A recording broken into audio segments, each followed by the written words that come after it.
Dari Komplek Perwakilan BKKBN Sumatera Barat, Genre Radio 107,9 FM, keluarga sehat sejahtera. Selamat sore keluarga Genre, sore ini bersama Dila lagi dalam special talk show kita.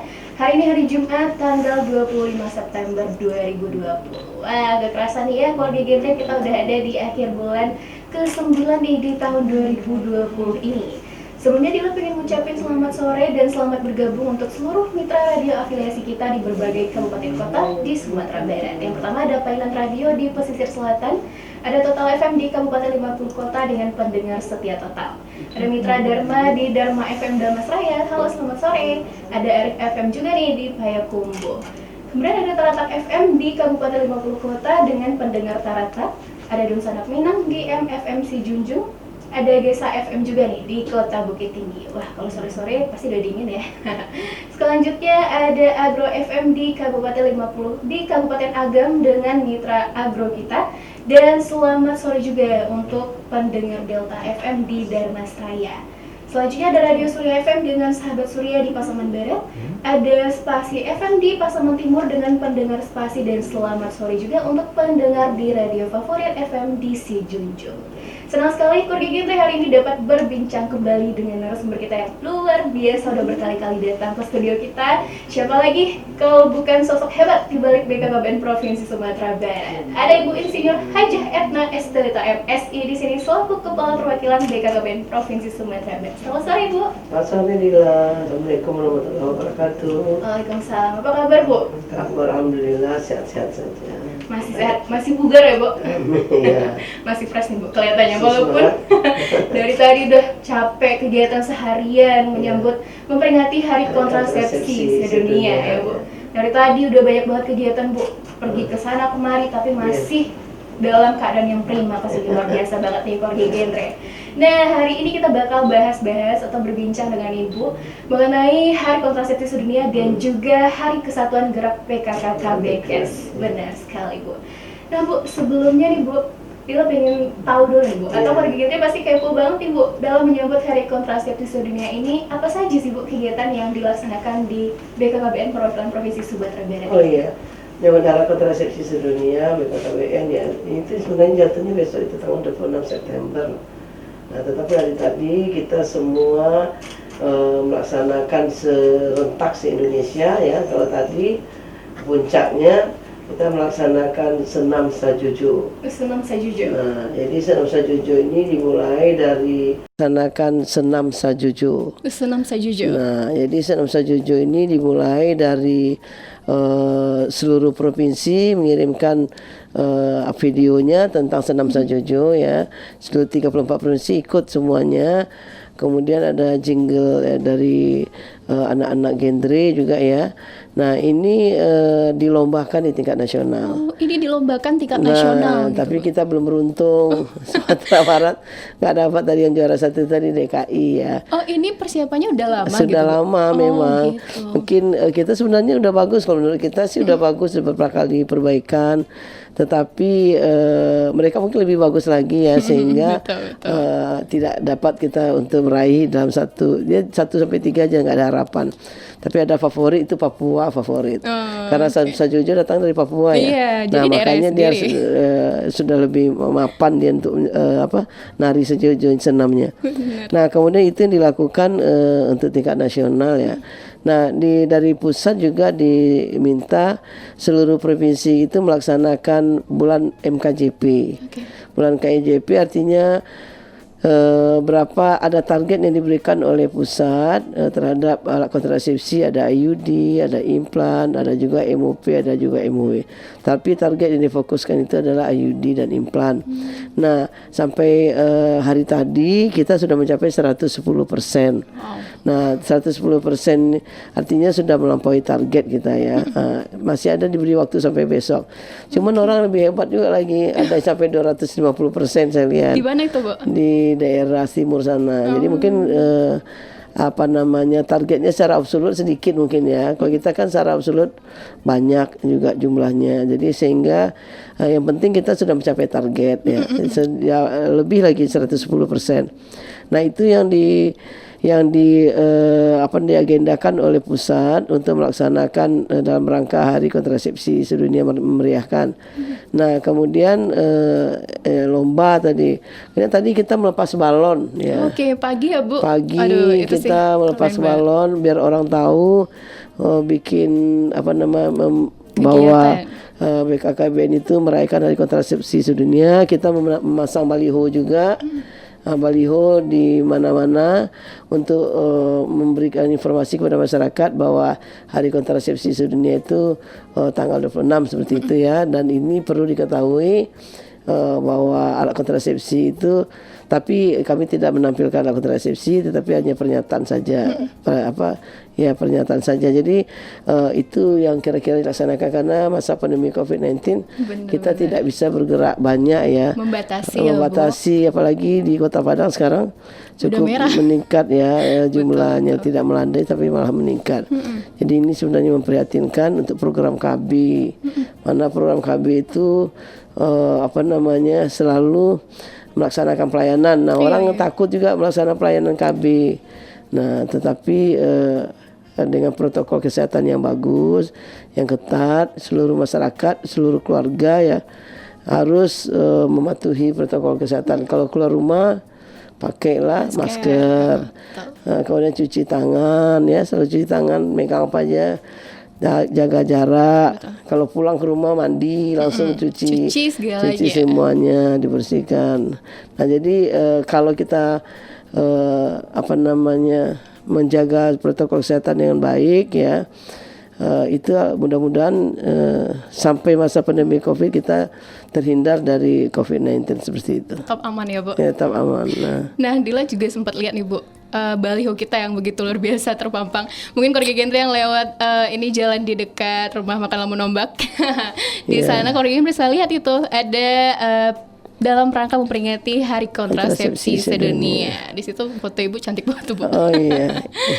Dan selanjutnya nih Bu, apa nih Bu kontribusi perwakilan BKKBN Provinsi Sumatera Barat Bu dalam memperingati Hari Kontrasepsi Sedunia ini Bu? Ya kontribusinya ya memang kita melaksanakan pelayanan tadi ya, pelayanan KB karena di era pandemi COVID ini banyak yang drop out. Iya betul. Jadi peserta KB aktif bulan Maret itu 9,7% drop outnya. Jadi artinya orang yang menggunakan KB 9,7% keluar tidak ber-KB lagi ya. Nah ini takut akan menimbulkan kehamilan yang tidak direncanakan ya.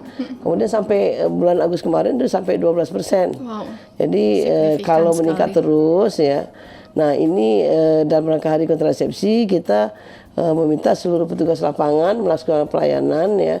Tapi pelayanannya memang yang lebih efektif itu kan kontrasepsi jangka panjang. Iya, tapi kita tidak menutup kemungkinan pelayanan tetap di alat kontrasepsi non NKJP seperti suntik, pil, kondom.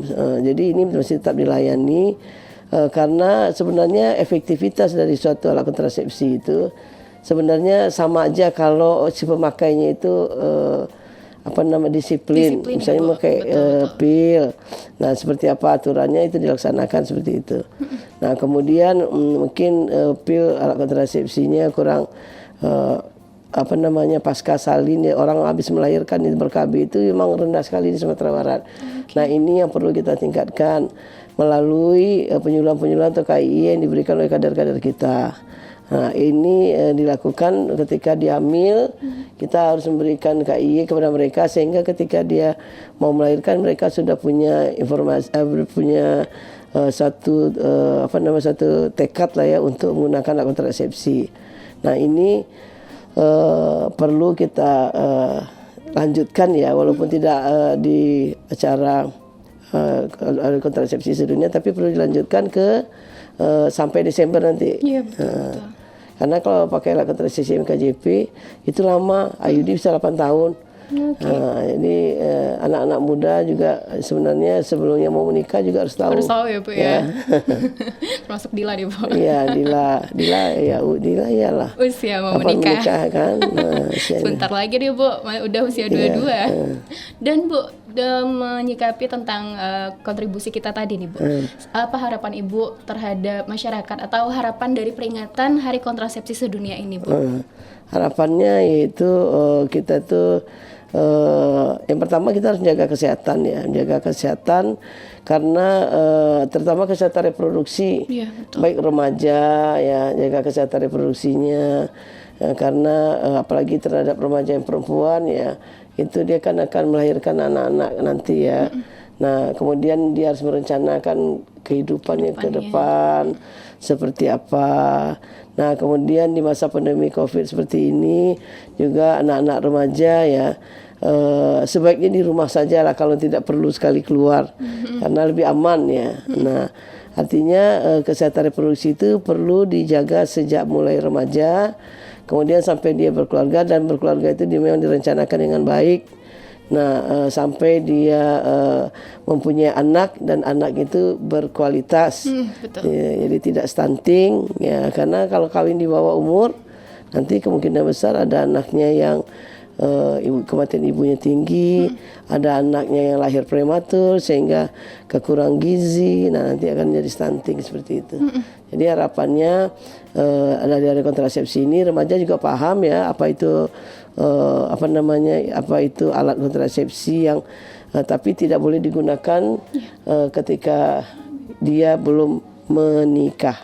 Seperti ini. Jadi itu harus tidak dipahami satu ya, pun Bu, ya? alat kontrasepsi tidak boleh digunakan oleh para remaja ketika dia belum menikah. Untuk mengetahui saja saya rasa nggak apa-apa karena para remaja suatu saat nanti dia kan juga akan menikah ya. Betul. Nah tetapi jangan dimanfaatkan untuk hal-hal yang tidak baik ya, karena jagalah kesehatan reproduksi karena apalagi perempuan dia akan melahirkan anak-anak yang berkualitas nanti. Ketika kita tidak jaga kesehatan reproduksi terutama remaja, itu akan mengakibatkan terhadap ibunya sendiri dan terhadap anak yang dilahirkan nanti. Seperti itu. Betul, ini not banget Ibu untuk para remaja Bu. Ya. Jagalah dari sekarang, Iya, jangan jagalah nanti sekarang. menyesal gitu ya Menyesal Bu nanti, ya. ya. Bu, terkait dengan Hari Kesatuan Gerak PKK KBKS nih Bu. Sekarang kan kita juga dalam rangka memperingati hari itu ya Bu. Nah ini mengenai ini sebenarnya apa latar belakang dan tujuan Kesatuan Gerak PKK KB Kesehatan ini Bu? Ya, tujuannya adalah BKKBN itu intinya nggak bisa kerja sendiri. Karena contohnya BKKBN pelayanan KB mereka tidak bisa mengerjakan sendiri, mereka harus bermitra dengan dinas kesehatan, dengan IBI. Nah dengan PKK ini sama ya, BKKBN tujuannya adalah visinya penduduk tumbuh seimbang dan keluarga berkualitas menuju keluarga berkualitas. Nah sementara PKK dia adalah merupakan agen-agen perubahan yang terdepan ya di dalam menjaga kesejahteraan keluarga. Nah jadi artinya antara sasaran yang dicari, yang dicapai yang digarap oleh BKKBN ya itu sama dengan PKK karena keluarga-keluarga, jadi dia bermula dari keluarga.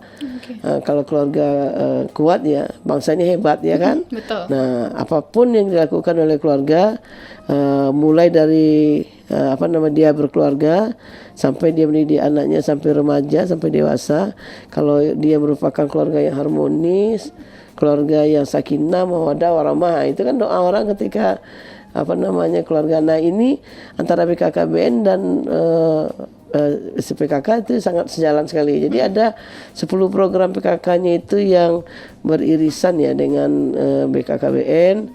Misalnya pendidikan ya, keenam ya. Program keenamnya itu pendidikan. Nah BKKBN kan tidak pelayanan KB saja. Iya, betul. Dia kan ada menyangkut siklus hidup manusia, mulai dari balita, kemudian dari remaja, sampai lansia itu ada kader-kader kita yang mendampingi keluarga-keluarga yang merupakan kelompok-kelompok kegiatan. Jadi artinya BKKBN tujuan akhirnya adalah peningkatan kualitas sumber daya manusia dan kesejahteraan keluarga yang bersamaan tujuannya dengan PKK. Jadi minta bantu dengan PKK, mulai dari kegiatan pelayanan KB merupakan KIE-nya, komunikasi, informasi dan edukasinya, karena beliau kader-kader PKK itu berkolaborasi dengan petugas lapangan kita itu sangat bagus sekali ya. Dia bisa memberikan pengertian atau pencerahan kepada masyarakat seperti apa program-program Bangga Kencana, mulai dari program pelayanan KB, bina keluarga balita, kemudian bina keluarga remaja, dan bina keluarga lansia. Jadi ini sangat dekat ya, chemistry-nya sangat jelas itu terjalin antara PKK dan BKKBN. Jadi mempermudah bisa mencapai tujuan target yang ditentukan oleh pusat kayak gitu. Oke, jadi ya harus bersinergi lah ya Bu, istilahnya ya Bu, sinergi, antara satu dengan yang lain. Nah ini Bu, bagaimana kontribusi Kesatuan Gerak PKK KBKes ini Bu terhadap program Bangga Kencana yang BKKBN punya? Yaitu PKK KBKes ini jadi dia tuh tidak hanya fokus kepada KB saja, dia juga terhadap kesehatan. Tadi saya dengar program-programnya ada yang tentang sosialisasi tentang kanker ya. Okay. Dia kerja, jadi artinya bermanfaat untuk ibu-ibu, lebih banyak bermanfaat untuk ibu-ibu ini perempuan.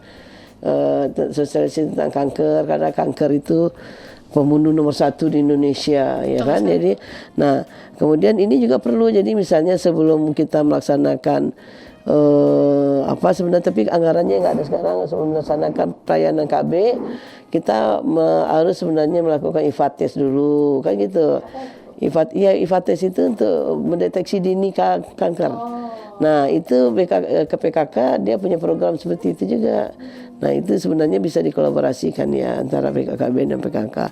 Kemudian kader-kader PKK ini kan tahu nih rumah-rumah orang, by name, by address, dia hafal itu apa alat kontrasepsi yang digunakan. Nah bersama dengan kader kita dan PKB bisa melakukan KIY kepada mereka dan terhadap ibu-ibu hamil, supaya ibu-ibu hamil rajin ke ke puskesmas minimal 4 kali setahun, memberikan informasi kalau sesudah hamil nanti menggunakan alat kontrasepsi apa. Nah itu sangat efektif sekali kalau PKK yang berikan, karena mereka akan merupakan tokoh-tokoh di desa ya, itu dipercaya. Jadi sangat efektif sekali karena perempuan-perempuan ya, kalau melakukan pendekatan kepada perempuan kan lebih efektif. Seperti itu. Kita mendidik perempuan berarti kita mendidik generasi bangsa. Ya. Gitu istilahnya Bu. Ya. Nah Bu, kayaknya ini kita harus break sebentar nih Bu, sebelum tema selanjutnya kita bakal bahas Bu. Dan keluarga Genre semua, jangan kemana-mana, tetap stay tune terus di Genre Radio 107,9 FM. Dan buat keluarga Genre yang pingin bertanya seputar HKG PKK ini, boleh banget drop questionnya ya di WhatsApp kita di 082285665525 atau lewat Facebook kita di Genre Radio 107,9 FM. Untuk itu kita break dulu sebentar keluarga Genre, jangan kemana-mana, tetap stay tune di Genre Radio 107,9 FM.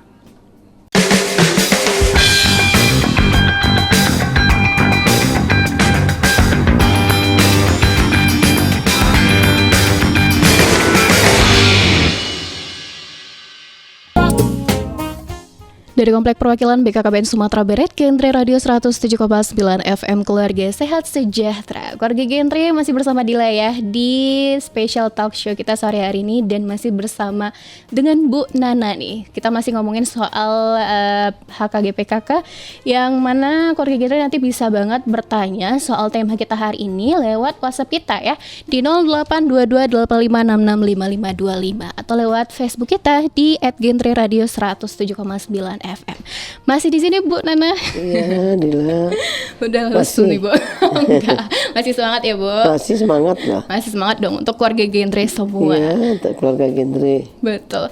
Bu, melanjutkan pembahasan kita yang tadi nih Bu, mengenai Hari Kesatuan Gerak PKK KBKes. Dan menyangkut tentang program Bangga Kencana juga nih Bu. Program Bangga Kencana apa saja sih Bu yang dinilai pada Kesatuan Gerak PKK KB Kesehatan ini Bu? Jadi di BKK itu ada 3 pilar ya. Yang pertama kependudukan, kedua keluarga berencana dan pembangunan keluarga. Nah kependudukan itu bagiannya dinilai adalah kampung KB. Nah, kampung KB kan kawan-kawan mesti tak ada dengar kampung KB ya. Dan nanti dilihat sebelum dia jadi kampung KB dan sesudah jadi kampung KB itu seperti apa progresnya. Nah, kampung KB itu adalah semua stakeholder berkepentingan untuk melakukan intervensi di sana. Karena kampung KB itu di wadahnya dibuat oleh BKKBN. Kampung KB itu namanya kampung keluarga berkualitas. Nah, jadi artinya kalau ada yang misalnya dari dinas kesehatan, dinas sosial, dinas PU yang artinya masih datanya masih membutuhkan ya, misalnya seperti PU jamban keluarga belum ada di satu daerah tersebut. Nah, itu dilakukan intervensi oleh dinas PU. Kemudian akta kelahiran masih banyak yang belum punya akta di masyarakat di sana, nanti dibantu oleh Dukcapil. Nah, kira-kira yang paling banyak ya kemitraannya terbangun ya, sinergisitas di satu kampung KB itu dan perubahannya itu sangat signifikan, itu mungkin yang akan mendapat juara nanti, itu salah satunya. Tapi tidak bisa kita lepaskan dari administrasinya. Misalnya berapa pokja kampung KB-nya sudah terbentuk belum, apakah pokjanya itu berjalan dengan baik, kemudian keterlibatan lintas sektor seperti apa, kemudian inovasinya apa gitu kan, kemudian pembinaannya ada nggak dilakukan. Jadi itu yang untuk kependudukan. Sementara untuk KB juga ada penilaiannya, apakah target yang diberikan tercapai. Nah, kalau tercapai berarti kan bagus. Nah, kemudian untuk pembangunan keluarga, apa kelompok-kelompok kegiatan yang ada yang ditargetkan itu bisa tidak dibentuk dalam waktu 3 bulan ini. Misalnya peningkatan dari jumlah kelompok bina keluarga balita, bina keluarga lansia, bina keluarga remaja, itu kan ditargetkan pembentukannya. Nah, atau mengaktifkan kembali yang tidak aktif. Nah, itu kan ada targetnya semua. Jadi itulah yang akan dinilai nanti di daerah-daerah. Nanti ketika penilaiannya selesai ya, itu juga dikirim ke pusat. Nanti bisa ada yang juara nasional. Kebetulan kemarin ini Provinsi Sumatera Barat cukup banyak mendapat juara nasional. Mudah-mudahan ke depan juga seperti itu ya. Betul. Ya, harapan kita ya Bu ya. Iya. Dan apa nih Bu, harapan Ibu yang selanjutnya yang diharapkan dari Kesatuan Gerak PKK KB Kesehatan kita yang ada di sini Bu? Harapan dari Kesatuan Gerak PKK ini memang diharapkan dapat, yang pertama tentu dia dapat mencapai target ya. Kemudian tidak hanya mencapai target BKKBN saja, tapi termasuk target-target yang diberikan oleh Dinas Kesehatan. Karena antara BKKBN dan Dinas Kesehatan juga satu tujuan ya. Kalau KB-nya berhasil ya, berarti angka kematian ibu pasti menurun. Itu pasti itu. Nah, jadi artinya kesehatan ibu dan anak ya itu penting. Nah, kita berharap ini bisa jalan, posyandu berjalan, kemudian ibu-ibu hamil rajin ke puskesmas sesuai dengan aturannya, kemudian persalinan dari pasca salin, setelah orang bersalin ya mungkin dia bisa menggunakan alat kontrasepsi, dan kader-kader di bawah semangat ya untuk melaksanakan kegiatan yang sudah ditentukan selama 3 bulan ini. Kader-kader semangat dalam melaksanakan untuk pencapaian target seperti itu. Oke Bu, dan kayaknya kita udah ada di akhir segmen nih Bu setelah break tadi. Boleh minta nih Bu closing statement Ibu mengenai Hari Kontrasepsi Sedunia dan juga Hari Kesatuan Gerak PKK Kesehatan ini Bu. Hari Kontrasepsi Sedunia mungkin kita laksanakan. Alhamdulillah saya mengucapkan terima kasih kepada seluruh kawan-kawan atau kader-kader kita atau petugas lapang kita yang sudah berkontribusi terhadap pelaksanaan kegiatan dari Hari Kontrasepsi Sedunia. Nanti akan kita lanjutkan, mungkin ada Hari Kesehatan Nasional juga, nanti kita juga akan berpartisipasi. Jadi siap-siap kepada seluruh petugas lapangan dan kader-kader kita untuk melaksanakan, untuk mensukseskan juga Hari Kesehatan Nasional nanti.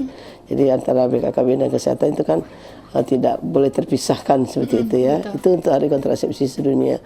Kemudian untuk PKK KBK saya juga mengajak tolong adik-adik PLKB itu berkolaborasi dengan kader-kader PKK di lapangan. karena kalau BKKBN provinsi tentu nggak bisa menyangkut sampai ke bawah ya. Iya, betul. Kami berharap kader PLKB dan tetap semangat ya dalam pandemi COVID-19 ini, tetap semangat jaga protokol kesehatan dan tolong dilakukan 10 langkah PLKB sesuai dengan tugas yang sudah diberikan seperti itu. Oke, mudah dicatat ya Korya Gendra ya, dan khususnya buat agen-agen di luar sana nih Bu yang jadi kader-kader kita. Dan Korya Gendra itu dia talk show spesial kita bareng orang yang spesial juga. Sosok spesial di BKKBN Provinsi Sumatera Barat. Kayaknya Korya Gendra semua ini pada nggak punya pertanyaan nih, kira-kira berarti udah ngerti semua ya tentang hari gerak PKKKB KES ini. Dan Dila pengen ngucapin terima kasih juga untuk radio afiliasi kita yang udah dengerin kita dari tadi di Painan Radio di pesisir selatan, ada Total FM di Kabupaten 50 Kota dengan pendengar setia total. Dan terima kasih Painan Radio ada Mitra Dharma ya di Dharma FM Damasraya, ada Arif FM di Payakumbuh, Teratak FM di Kabupaten 50 Kota, ada Don Sanak Minang di MFM Sijunjung, Desa FM di Kota Bukit Tinggi, Agro FM di Kabupaten Agam, ada Delta FM Damasraya, ada Surya FM di Pasaman Barat, dan ada Spasi FM nih di Pasaman Timur, dan terakhir ada Radio Favorit FM di Sijunjung. Dan terima kasih juga nih yang terspesial banget untuk Korya Gendra semua yang udah pantengin dari tadi hingga akhir sesi kita. Semoga apa yang Bu Nani sampaikan tadi dapat bermanfaat untuk Korya Gendra semua dan bisa menambah ilmu pengetahuan Korya Gendra semua ya, khususnya tentang tema kita hari ini nih. Jangan kemana-mana Korya Gendra, tetap stay tune di Gendra Radio 107,9 FM karena Dila masih nemenin Korya Gendra sampai jam 7 malam nanti. So jangan kemana-mana, tetap stay tune di Gendra Radio 107,9 FM.